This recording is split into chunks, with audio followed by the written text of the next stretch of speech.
వాక్య భాగంలోకి వెళ్ళక ముందు తల్ల వంచి ప్రార్థన చేసుకుందాం. మహోన్నతుడా, సర్వశక్తిమంతుడా, సర్వాధికారి, సర్వోన్నతుడా, సర్వసృష్టికర్త, మీ పాదాలకు వందనాలు.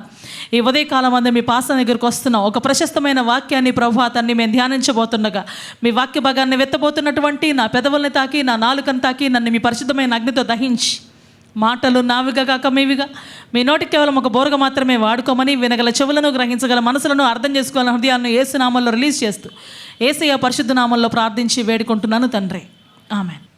మొదటి సమూయేలు గ్రంథం 5వ అధ్యాయం ఒక ఇంపార్టెంట్ వాక్యాన్ని మనం చూడబోతున్నాం.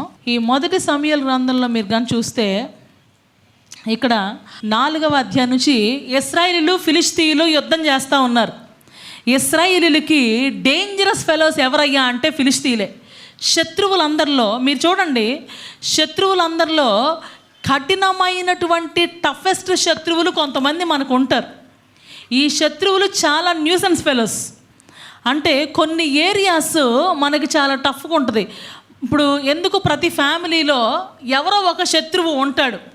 వాడి ఇంట్లో వాడై ఉండొచ్చు, అన్నో అక్కో తమ్ముడో చెల్లో కూడా అయి ఉండొచ్చు. వీళ్ళు డేంజరస్ ఫెలోస్. వాళ్ళు మన కొంప కొల్లేరు చేస్తూ ఉంటారు. అయితే వాళ్ళు ఏం చేస్తారయ్యా అంటే మన జీవితంలో ఉన్నటువంటి శాంతి సమాధానాన్ని తీసేయడానికి అన్ని రకాలుగా ప్రయత్నాలు చేస్తారు. ఫిలిష్తీయులకి ఇశ్రాయేలుకి యుద్ధం జరుగుతుంది. యుద్ధం జరుగుతూ ఉండి ఎట్లయిపోయిందంటే అసలు వాళ్ళకంతా చాలా టెన్షన్ అయిపోయింది. టెన్షన్ అయిపోతే ఏం చేశారయ్యా అంటే ఇక్కడ ఫిలిష్తీయులందరి మీద యుద్ధంలో విజయం సాధించడానికని మందసం పట్టరంట్రా బాబు, మందసం పట్టుకొస్తే దేవుడు వచ్చేసినట్టే, కాబట్టి కార్యం జరుగుద్ది. మందసం వస్తే దేవుడి కార్యం జరగదు, కరెక్ట్గా ఉంటే జరుగుద్ది. నువ్వు ఎన్ని దశంభాగాలు ఇచ్చావు, ఎంత ఆఫరింగ్లు ఇచ్చావు, దేవుడి కోసం ఎంత గొడ్డు చాకిరీ చేసావు అనే దాని ప్రకారంగా మాత్రమే కాదు, అది ఇంపార్టెంటే, కానీ దేవుని చిత్తానుసారంగా నడిచావా లేదా, which is very very important in a Christian life.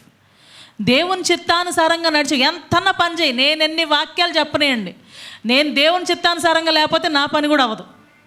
మీకే కాదు, నాకైనా అంతే. నాకేం స్పెషల్గా ఏం లేదు. దేవుని గురించి మాట్లాడటం, పొద్దాక బైబిల్ చదివి పొద్దాక ప్రార్థన చేసి ఎగెయిన్స్ట్గా మాట్లాడుతూ ఉండి దేవుని చిత్తానికి లోపడకుండా ఉన్నారనుకో, పనులు అవుతాయా? ఏమవ్వ, ఏం చేయలేరు. ఇక్కడ ఇశ్రాయేలీయులు అదే అనుకున్నారు. అనుకుని ఏం చేశారంటే చూడండి ఒకసారి, మందసం దగ్గర తీసుకురమ్మని చెప్పి ఒకసారి చూడండి 3వ వచనంలో. కాబట్టి జనులు పాలెములోనికి తిరిగి రాగా ఇశ్రాయేలుల పెద్దలు, యెహోవా నేడు మనలను ఫిలిష్తీయుల ముందర ఎందుకు ఓడించెను? షిలోహులోనున్న యెహోవా నిబంధన మందసమును మనము తీసుకొని మన మధ్య నుంచుకొందము రండి. అది మన మధ్య నుండిన ఎడల అది మన శత్రువుల చేతిలో నుండి మనల్ని రక్షించునని. ఇది ఎవరంటే చాలా మంది బైబిల్ తల కింద పెట్టుకొని పడుకుంటారు ఈ బ్యాచ్ వీళ్ళు. అంటే బైబిల్ పట్టుకొని నడిస్తే రారు, బైబిల్లో నడిస్తే వస్తాయి కార్యాలు. ఆమేన్, హల్లెలూయా. సో ఇక్కడ ఏం చేస్తున్నారంటే మనం ఎందుకు ఓడిపోతున్నాము, పదండి మనం వెళ్ళి మందసం తీసుకొద్దాం అనుకున్నారు. మందసాన్ని పట్టుకొచ్చారు. చూడండి ఒకసారి. కాబట్టి జనులు షిలోహునకు కొందరిని పంపి అక్కడ నుండి కెరూబుల మధ్య ఆసీనుడయుండు సైన్యములకు అధిపతి యెహోవా నిబంధన మందసమును తెప్పించిరి.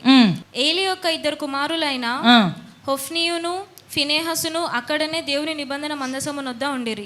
యెహోవా నిబంధన మందసము దండులోనికి రాగా ఇశ్రాయేలులందరూ భూమి ప్రతి ధ్వని నిచ్చినంత గొప్ప కేకలు వేసి, ఈ అరుపులు కేకలు మొదలు పెట్టేశారు. అయిపోయింది, దేవుని మందసం వచ్చేసింది, విజయం మాదే.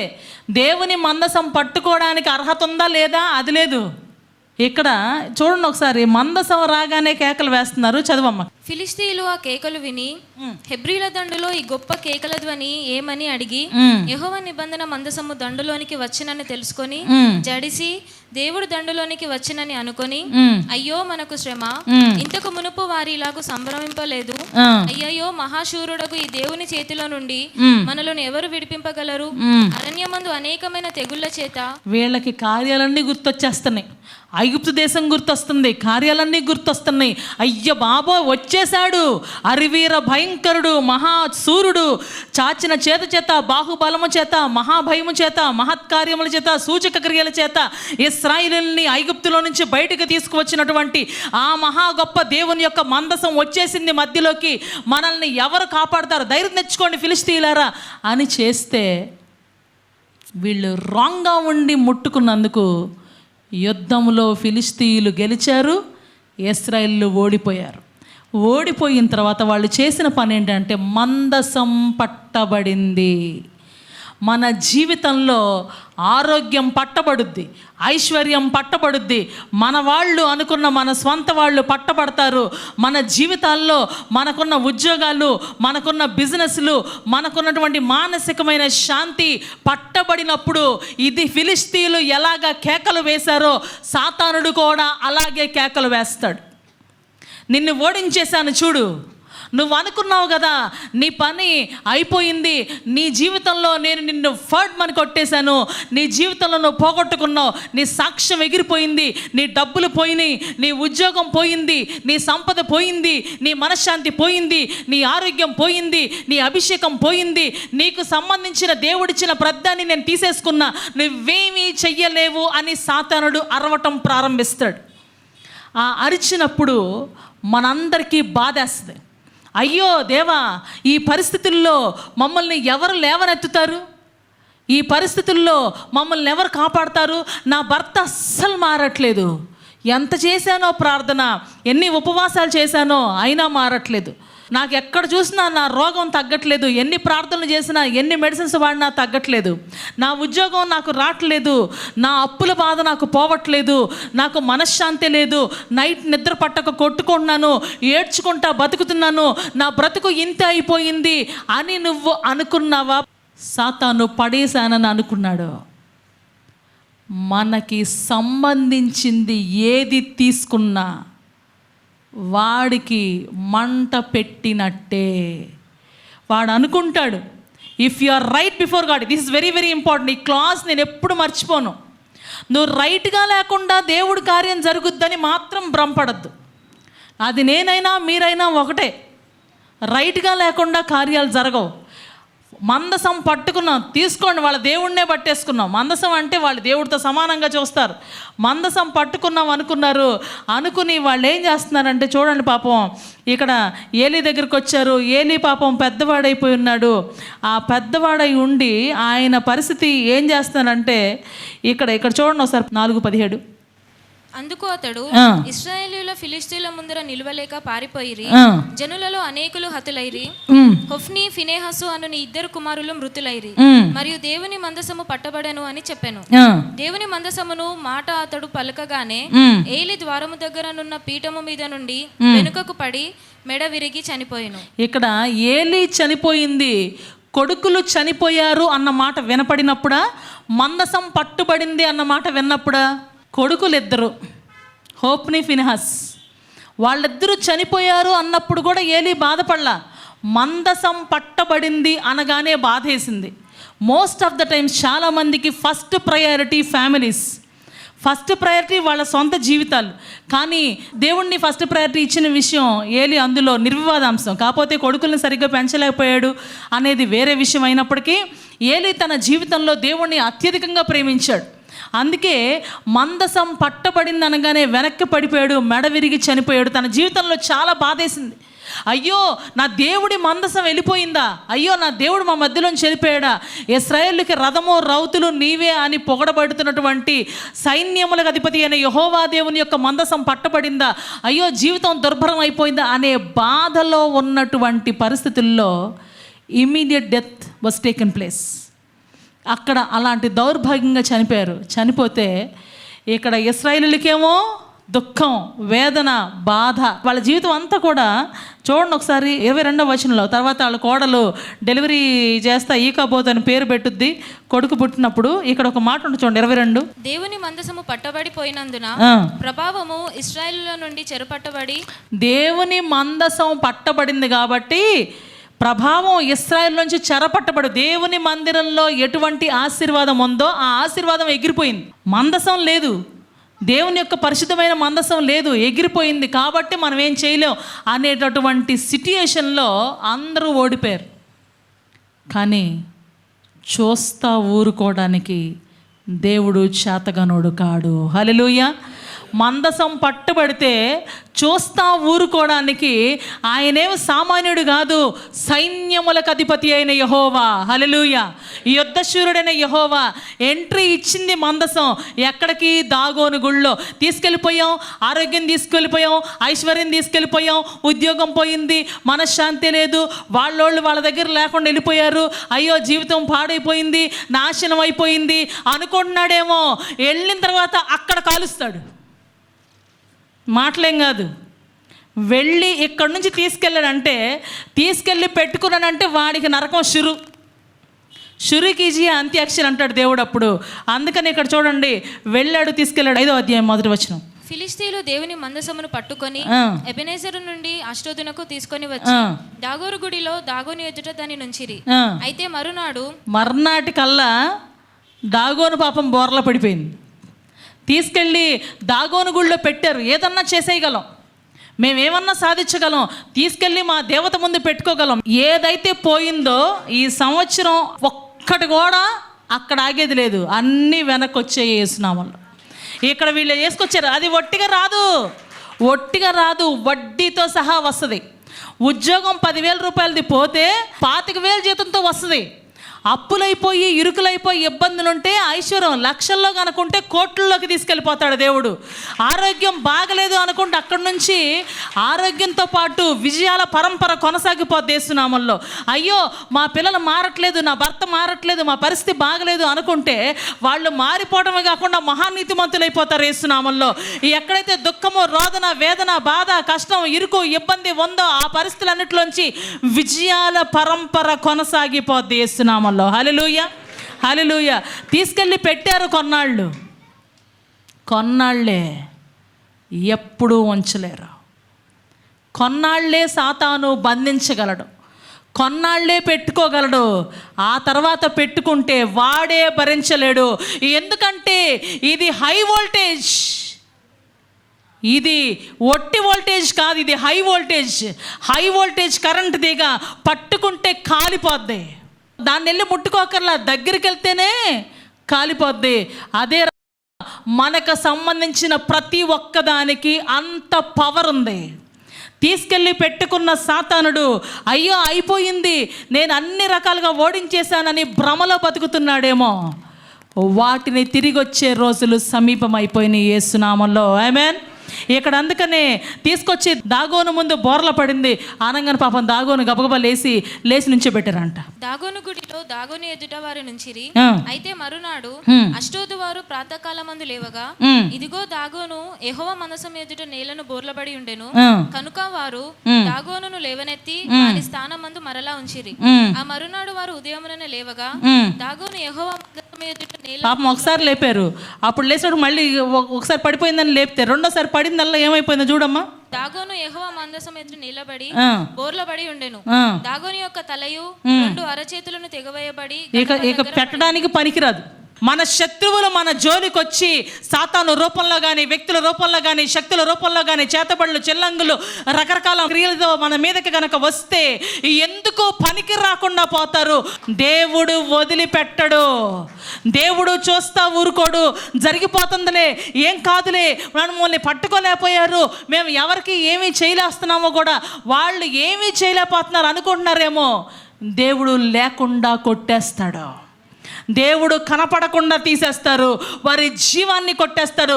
కింద పడిపోతే లేచి నుంచే పెట్టారు, కానీ తలకాయ లేదు, కాళ్ళు లేవు, చేతులు లేవు, బాడీ పనికి రాకుండా అయిపోయింది. కారణం ఎందుకంటే రంగంలోకి దిగినవాడు మహోన్నతుడైన దేవుడు, యుద్ధశూరుడైన దేవుడు, సకల చరాచర సృష్టిని మహత్తుగల మాట చేత నిర్వహణ చేస్తున్నటువంటి సైన్యములకు అధిపతి అయిన యెహోవా. ఆయన రంగంలోకి తిరిగితే nobody can stop in Jesus name. Amen. ఇక్కడ అందుకనే అయిపోయిన తర్వాత అయినా వీళ్ళకి బుద్ధి రావాలిగా. అనవసరంగా తెచ్చిపెట్టుకున్నాం రా బాబోయ్, ఈ భయంకరమైనటువంటి హై వోల్టేజ్ మాకెందుకు, తీసుకెళ్ళి పంపించేద్దాం అనుకోవాలి. అయినా ఉంచుకున్నారు, దాగోను లేకుండా పోయింది, అయినా ఉంచుకున్నారు.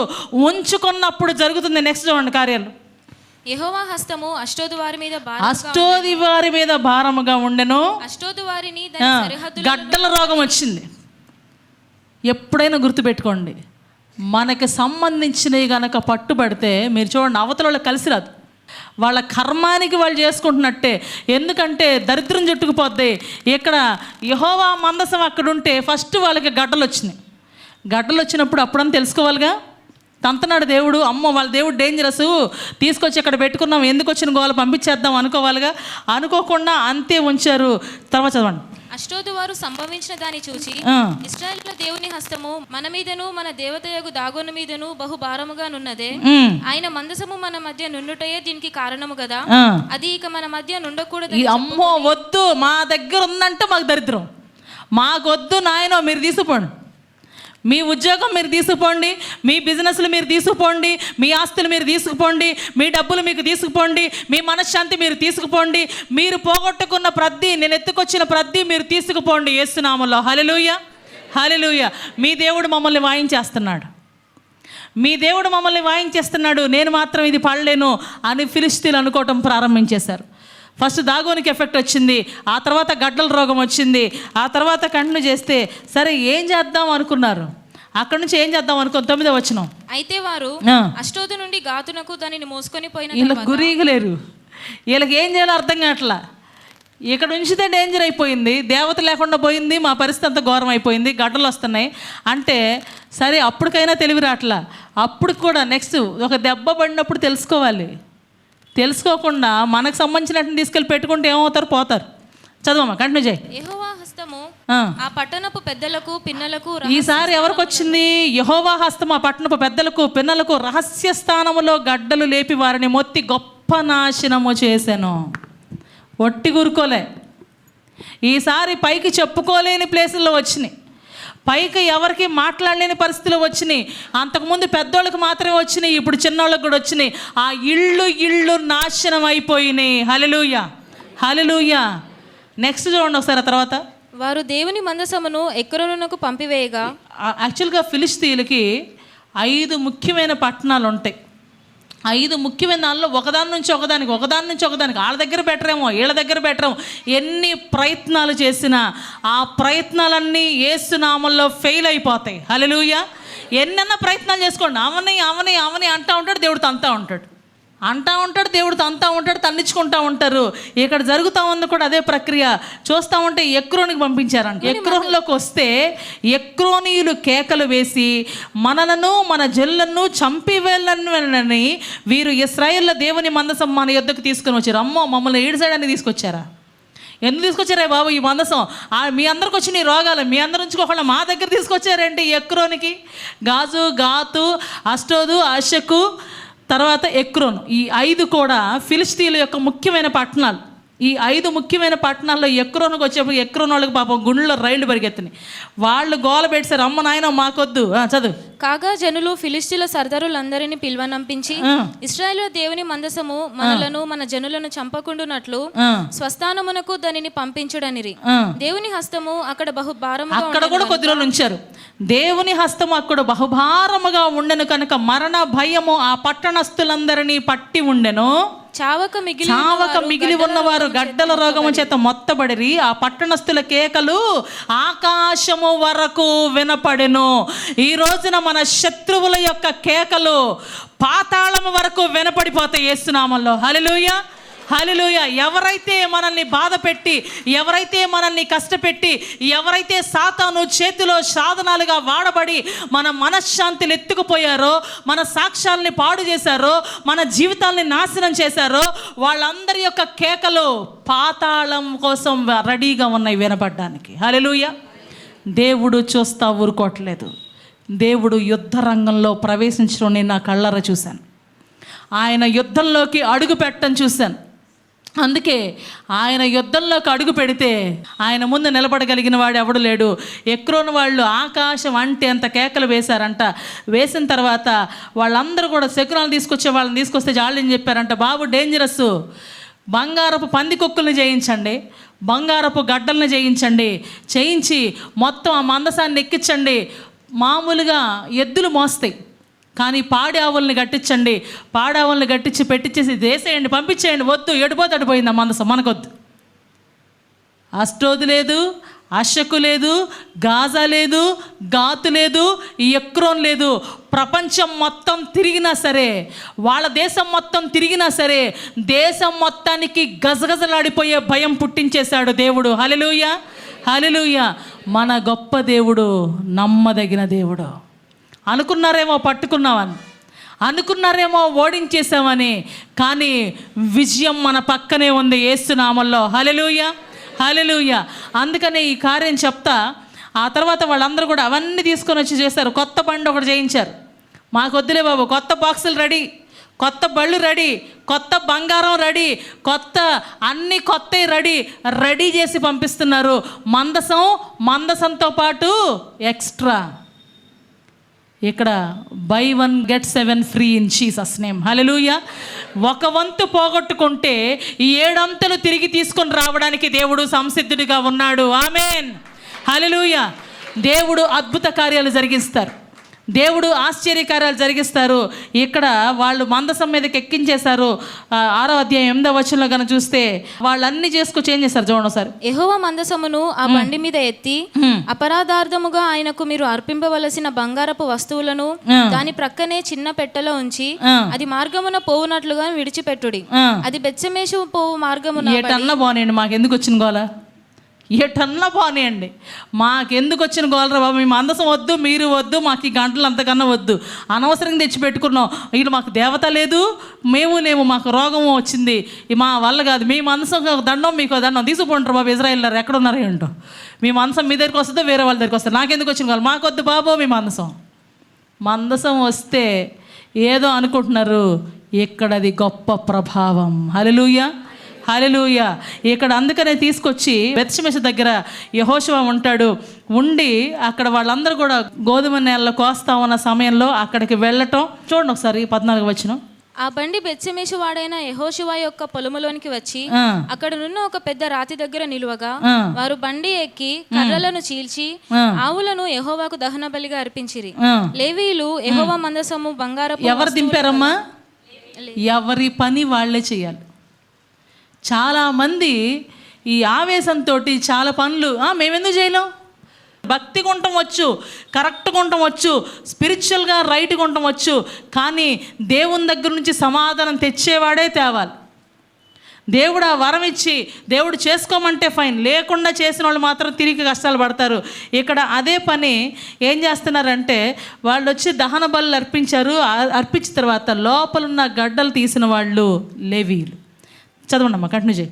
లేవీయులు యెహోవా మందసమును బంగారపు వస్తువులు గల చిన్న పెట్టెను దించి ఆ పెద్ద రాతి మీద ఉంచగా ఆ దినమున బెత్షెమెషు వారు యెహోవాకు దహన బలి. ఇక వాళ్ళకి ఆనందం వచ్చేసింది, దేవుని మందసం వచ్చేసింది.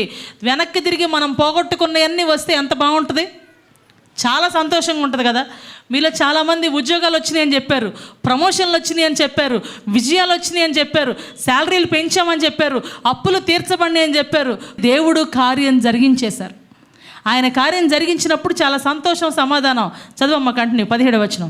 అపరాధార్థమైన అర్పణగా ఫిలిష్తీయులు చెల్లించిన బంగారపు గడ్డలు ఏవనగా అష్టోదు వారి నిమిత్తము. అష్టోదు, గాజు, అష్కెను, గాతు, ఎక్రోను, 5 ఇందాక చెప్పానుగా. సో ఈ 5 పట్టణాల మీద 5 రకాలైనటువంటి ఆ గడ్డలు తీసుకొచ్చి అర్పించేశారు. అర్పించిన తర్వాత 19వ వచనం చూడండి ఒకసారి. బెత్షెమెషు వారు అదిగో అప్పుడు బాగా అక్కడ దాకా ఆశీర్వాదం వచ్చింది. ఆశీర్వాదం వచ్చిన తర్వాత వెంటనే తప్పు చేస్తారు. ఆశీర్వాదం రాగానే ఒకటి వస్తుంది, గర్వం వస్తుంది. నాశనమునకు ముందు గర్వము నడుచును, పడిపోవుటకు ముందు అహంకారమైన మనస్సు నడుచును. గర్వం ఎప్పుడు ఒక ఆశీర్వాదం వచ్చినప్పుడు let us be more humble at the sight of the Lord. దేవుని సన్నిధిలో ఇంకా హంబుల్గా ఉండడానికి ప్రయత్నం చేయండి, ఇంకా తగ్గింపుతో ఉండడానికి ప్రయత్నం చేయండి, ఇంకా దీవెన పొంది నెక్స్ట్ దానికోసం ఎదురు చూడండి. ఇక్కడ వీళ్ళు ఏం చేశారు చూడండి ఒకసారి. బెత్షెమెషుకి వచ్చిన తర్వాత వాళ్ళు ఏం చేశారు? యెహోవా మందసమును తెరచి చూడగా. అదిగో ఏం పని అమ్మ వీళ్ళకి, ఆ పని వాళ్ళది కాదు కదా, లేవీయులు కదా చేయాల్సింది, వాళ్ళు చేశారు. తీసుకొచ్చి చదువు. దేవుడు వారిని హతము చేసి ఆ జనులలో 70,070 మందిని మొత్తెను. అంటే ఎంతమంది? 50,070, 50,070 మంది చనిపోయారు 1 షాట్లో. అంటే వీళ్ళందరూ గుంపుగూడి గబుక్కుని తీసుంటారు చూద్దామని. వాళ్ళ ఫ్యామిలీస్ ఎగిరిపోయినాయి. దానికి ఉన్న కారణం ఏంటయ్యా అంటే దేవుడు ఇచ్చిన దాన్ని పోగొట్టుకోవటం, ఆ తప్పులు చేయడం. నేను ఒక్కటే చెప్తా, ఏది వచ్చినప్పుడు కూడా మనకు గర్వం రాకూడదు. ప్లేస్ని బట్టే కానీ, డబ్బును బట్టే కానీ, పవర్ని బట్టే కానీ, స్టేటస్ని బట్టే కానీ, ఈ 4 కూడా గర్వాన్ని తీసుకొచ్చేటటువంటి విషయాలు. వాటితో మనం గర్వం రాకూడదు. ఈ సంవత్సరం దేవుడు మనం పోగొట్టుకున్న అన్నిటినీ కూడా 7 తిరిగి ఇవ్వబోతున్నారు. ఆమెన్, హల్లెలూయా. అద్భుతమైనటువంటి ఆశ్చర్యకరమైన కార్యాలు జరగబోతున్నాయి. మీరు పోగొట్టుకున్న ప్రతిదీ కూడా మీకు వెనక్కి తిరిగి వడ్డీతో సహా తీర్చబడబోతుంది. ఏది కూడా ఆగదు, వడ్డీతో సహా తీర్చబడుద్ది. మందసం ఒక్కటే పోయింది, కానీ వెనక బంగారు గడ్డలు, బంగారు పందికొక్కులు, ఆవులు, కొత్త బండి, మొత్తం సమస్తం వచ్చింది. దానికి కారణం ఏంటయ్యా అంటే దేవుడు చూస్తూ ఉన్నారు. ఏం కాదు, వీళ్ళు ఓడిపోయారు అనుకున్న దగ్గర వాళ్ళేంటో చూపించే దేవుడు మనకున్నారు. హల్లెలూయా. దేవుడు అందుకే చెప్తున్నారు ఈ రోజున, get your self ready to receive the mighty blessings of God today in Jesus name. ప్రభా, మీకు స్తోత్రాలు, వందనాలు చెల్లిస్తున్నాను. నా జీవితాల్లో మీరే మా ధీమా, మీరే మా బలం, మీరే మా సమస్తం, మీరే మా సర్వస్వం. ఈ లోకంలో మేము అనుకున్న వాళ్ళు మాకు కాకుండా పోతారేమో, కానీ మీరు మాత్రం మా చెయ్యి విడవరు. మేము తల వంచుకున్నప్పుడు, మేము ఓడిపోయినప్పుడు, మేము సిగ్గుపడిన సందర్భాల్లో నుంచి మమ్మల్ని లేపి మా కన్నీళ్లు తుడిచి మమ్మల్ని ఘనపరిచే మా దేవుడైన యెహోవా మాకు తోడుగా ఉన్నారు. యుద్ధశూరుడైనటువంటి దేవుడు మాకు తోడుగా ఉన్నారు అనే నమ్మకంతో ఈరోజు మరొకసారి మాతో మాట్లాడి మమ్మల్ని ధైర్యపరిచినందుకే మీకు స్తోత్రం. మరొకసారి మీరు ఇచ్చిన రీకన్ఫర్మేషన్ని బట్టి మీకు వందనాలు నాయన. మీకు తగ్గట్టుగా ప్రభువా తండ్రి మేము నిలబడి మీ దగ్గర గొప్ప విజయాలు స్వతంత్రించుకొని మీ సాక్షి బిడ్డలుగా ఉండుటకు సహాయము దయచేయమని యేసయ్య పరిశుద్ధ నామములో ప్రార్థించి వేడుకుంటున్నాను తండ్రి.